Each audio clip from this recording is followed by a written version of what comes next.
Isang dambuhalang investment na inaasahang magbibigay ng daan-daang libong trabaho at magdadala ng bansa ng patungo sa forefront ng Age of Artificial Intelligence. Yan ang pangako ng Pax Silica Initiative. Pero may babala ang iba, kabilang dyan sa Senate President Win Gatchalian. Ang kabuang detalye na balitang yan iatid sa atin ni Gazi Sari. Once-in-a-lifetime opportunity para sa ekonomiya. Yan ang saloobin ni Senate President Win Gatchalian hinggil sa Pax Silica Initiative. Ayon kay Gatchalian, malaking tulong ang mga bagong investments lalo't mabagal ang paglago ng ekonomiya.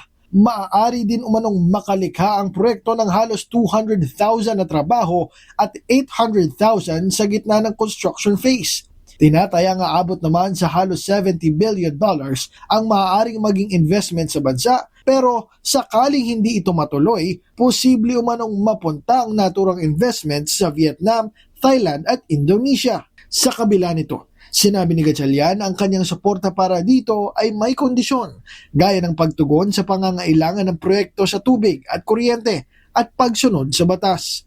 Dagdag pa niya, mahalaga ring maproteksyonan ang kabuhayan at karapatan ng mga magsasaka at indigenous people upang hindi sila ma-displace dahil sa proyekto.